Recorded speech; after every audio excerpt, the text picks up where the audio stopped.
होती ना, अभी सेम समझ बताएगा अभी। अब देखो, ये चंबल नदी है, बंगाल की खाड़ी वाली अफवाह तंत्र का हिस्सा मानी जाती है। सारी बातें मैंने लिखा रखी है, बस किताब के पन्ने खोलने और बस अपने को रिवाइज करना, ठीक है, लिखने की परंपरा को छोड़कर बस।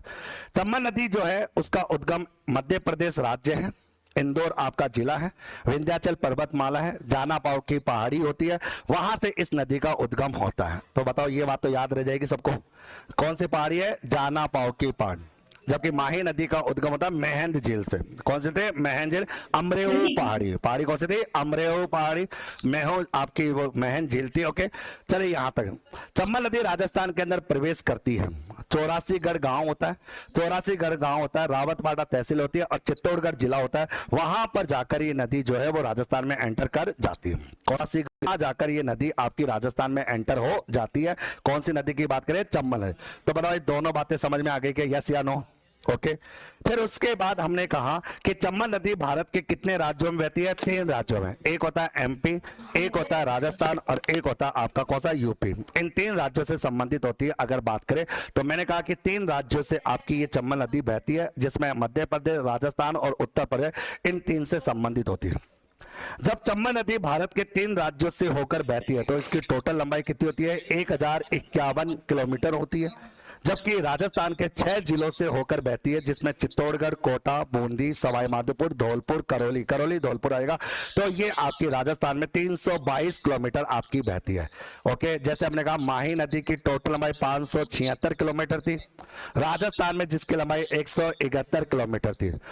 लूणी नदी की लंबाई 495 थी, राजस्थान में 330 थी। ऐसे याद रखना होता।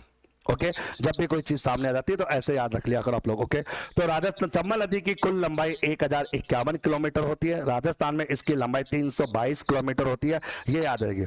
हमने कहा कि चंबल नदी जो होती है वो राजस्थान में चित्तौड़गढ़ जिला, चित्तौड़ से कोटा, कोटा से बूंदी, बूंदी से सवाई माधोपुर, फिर आपका करौली और फिर धौलपुर, इन जिलों से होकर आपकी ये नदी बहती है। और बहते बहते उत्तर प्रदेश का इटावा जिला है, मुरादगंज नामक जगह है, और नदी है यमुना नदी, और यमुना नदी को जाकर ये अपना जल दे देती है, यमुना नदी में अपना पानी डाल देती है। इसका मतलब राजस्थान के 6 जिलों से होकर ये नदी बहती है और भारत के 3 राज्यों से होकर ये नदी गुजरती है। उम्मीद करता हूं यहां तक याद भी हो गया होगा और आप लोगों ने लिख भी लिया होगा। लिखने का मतलब किताब में देख लिया होगा, किताब में सब कुछ लिखा हुआ है। ओके, लिखने का मतलब। तो यहां तक की बात आ जाती है अगर हम राजस्थान की बात अगर करें तो। चलिए, फिर कहते हैं कि चंबल नदी को हम चरमवती नदी कहते हैं। कई गधों ने कहा कि इस नदी के नहाने से चरम रोग दूर हो जाता है।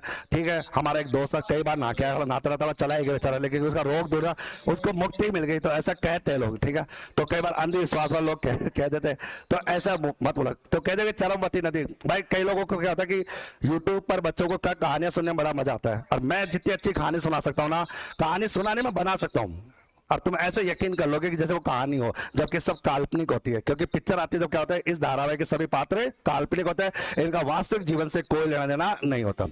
तो अब लेकिन बच्चों को क्या है, ऐसी चीजें सुनने में बड़ा मजा आता है कि भाई चरमवती नदी कहते हैं कि चरम रोग दूर हो जाता है, फलाना ठीक ऐसे। तो ऐसी चीजों से तो दूर रहो। कोई रोग वोग दूर नहीं होते। जाना यहाँ पर जाना मगरमच्छ घड़ियाल है, तुम्हें दूर हो जाओगे अगर चला गलती से अगर गए। तो यहाँ पर तो जितना दूर रहे ना चंबल से उतना बेकार रहता है। तो चंबल नदी को हम कहते हैं चरमवती नदी, कामधेनु नदी, नित्य वाहिनी, सदा वाहिनी, इन सब नामों से इसको जानते हैं। इस नदी की बात अगर अपन करें तो ओके, ये नदी आप लोगों के सामने आ जाती है। तो यहां तक की चीज आ जाएगी। क्लियर? अब सुनिए, चंबल नदी राजस्थान की सबसे लंबी नदी है क्योंकि 1051 किलोमीटर बहती है, राजस्थान में 322 किलोमीटर बहती है। चंबल नदी की अपवाह प्रणाली, अपवाह प्रणाली का मतलब चंबल नदी और उसकी कई प्रकार की सहायक नदियां मिलकर